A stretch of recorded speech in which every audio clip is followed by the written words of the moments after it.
Ne znam zašto se smijete, to su činjenice.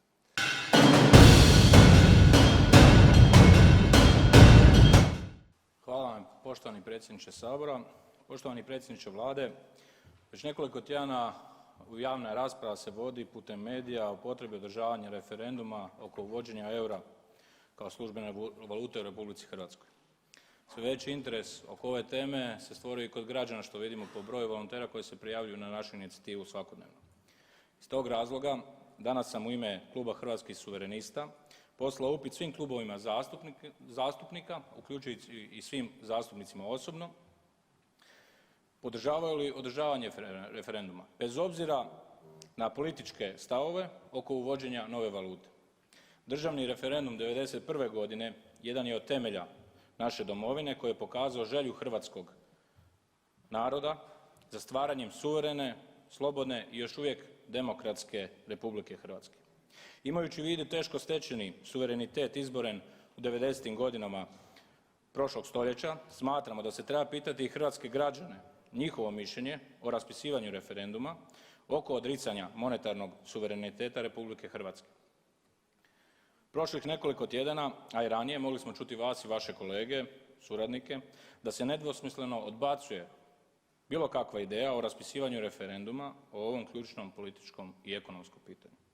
Moje pitanje vama je, smatrate li da se hrvatski građane Republike Hrvatske treba pitati o ovome, ali i o drugim temama koje su ključne za budućnost naše domovine? Izvolite odgovor.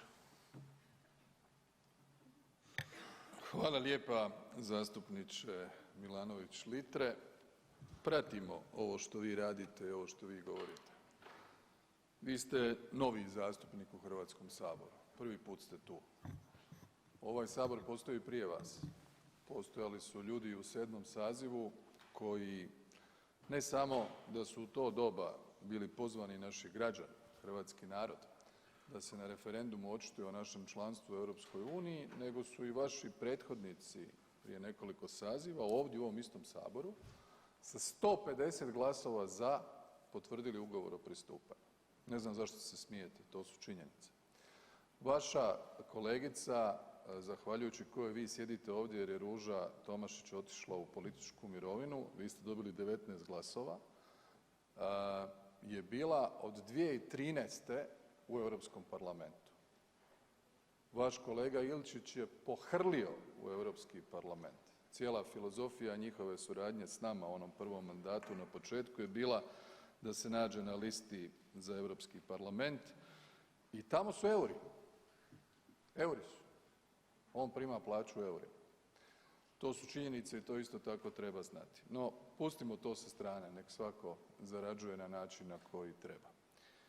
Za razliku od vas, novopečenih suverenista, mi u HDZ-u koji smo najviše kao stranka pridonijeli hrvatskom suverenizmu, samostalnosti, gledamo na ovaj proces strateški, gledamo dugoročno. Poglavlje 17 pregovora o pristupanju govorilo o ekonomskoj i monetarnoj uniji. Bilo je više nego jasno da ćemo ući u euro. Mi smo dapače formalno u članku 5 preuzeli obvezu uvođenja eura. Dobili smo derogaciju dok ne ispunimo uvjete. Naša Vlada ima strateški cilj Hrvatsku uvesti u 2 dublje integracije. Jedna je schengenski prostor, da osiguramo i unutarnju stabilnost i vanjske granice, druga je euro. I to nam je na domak, to je tu, to je sutra, to je 1. siječnja 2023. Osigurati da se ispune uvjeti, kriteriji iz Maastrichta u ovakvim okolnostima, pandemije, potresa, kriza koju smo dobili, zadržati investicijski kreditni rejting, zadržati reputaciju koju imamo s našim partnerima, Europskom središnjom bankom, Eurogrupom, Komisijom, državama članicama, agencijama za kreditni rejting i biti u poziciji pred uvođenje eura nakon provedbe naše strategije od 5 godina sada slušati vašu inicijativu. Ja ne znam jesmo li mi sve prespavali ovaj cijeli period. Dokle ćemo čekati? Meni se čini da je razuman rok ako netko uđe u Uniju 1. srpnja 2013. da recimo usvoji euro 1. siječnja 2023. To vam je 9,5 godina.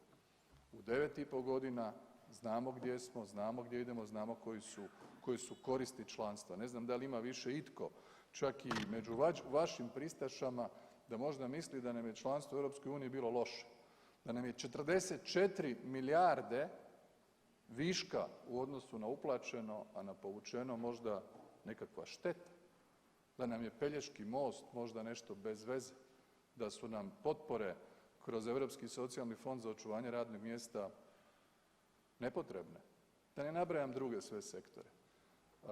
Narod se očitovao, vodili smo tu kampanju, vidim da ćete dovesti opet neku ekipu iz Europskog parlamenta kao što su tada neki nalik vama, vi ste bili premladi, dovodili Faragea. Ja sam išao s njim u debatu kao državni tajnik koji je vodio cijelu ovu kampanju referendumsku. Čovjek nikad nije do tad vidio Hrvatske, vjerojatno nisu ni ovi. Hvala vam. Nek stoje tamo i brinu o svojim zemljama, a mi ćemo o svojoj. Prvo imamo povredu Poslovnika, kolega Sačić, izvolite. Poštovani predsjedniče Sabora, poštovani predsjedniče Vlade, svakako kao politički oponenti nama je razumljivo očekivano da ćete se vi protiviti, da ćete dati ovakav odgovor kakav ste dali, ali nije razumljivo da pritom omalovažavate saborskog zastupnika gospodina Milanovića Litre, bez toga je moglo proći. Pa molim predsjednika da reagira. Ja nisam čuo ništa što je omalovažavalo zastupnika Milanović Litru. Dakle, a vjerojatno ne čujemo, ne znam zašto vi smatrate da je tu bilo povrede Poslovnika, ja smatram da je nije bilo. Izvolite odgovor. Hvala vam poštovani predsjedniče Sabora. Poštovani predsjedniče Vlade, odgovorili na pitanje niste, ali vaš odgovor znamo. Znamo što mislite o volji hrvatskih birača i na koji način ste se do sada odnosili prema referendumskim inicijativama u Hrvatskoj. Ovo je samo jedan nastavak te politike vaše u kojem hrvatski narod vama ništa ne znači i mišljenje hrvatskog naroda vam ništa ne znači. Ako se već pozivate na europske institucije, Eurobarometar koji je prije nekoliko mjeseci napravio istraživanje, samo je 23% hrvatskih građana u ovom trenutku za što brži ulazak u europodručje. Svi ostali su ili za otkazivanje, ili za odgodu, ili za što kasniji ulazak. Ali to je vama nebitno. Mogu se referirati i na uvjete koje ste napomenuli. I kada se izglasalo to ovdje u Hrvatskom saboru, uvjeti su bili puno drugačiji nego što su danas. Mi nikada ne bi bili u ERM2 sustavu da nije bilo covid krize i da komisija nije suspendirala sve one zahtjeve koji su bili prije toga. To se ne govori javno, a to je činjenica. Uvjeti nisu isti kao što su bili kada se ovdje glasalo o tome. Ako govorite o tome ko skuplja, odnosno ko prima kakvu plaću, pa da, i Ruža Tomašić i gospodin Ilčić svoju plaću zaslužuju zato što rade tamo. A Ruža Tomašić, u čijem sam ja timu bio kao asistent u Europskom parlamentu, se borila da ispravi sve greške predpristupnih pregovora koje je HDZ napravio kada smo ulazili u Europsku uniju. A bilo ih je itekako. A jedan od njih je bilo mala plava riba i ribarstvo u Hrvatskoj, koje je Ruža Tomašić riješila svojim lobiranjem zajedno sa svojim timom. Tako da, tu uopće ne trebamo pričati o tome.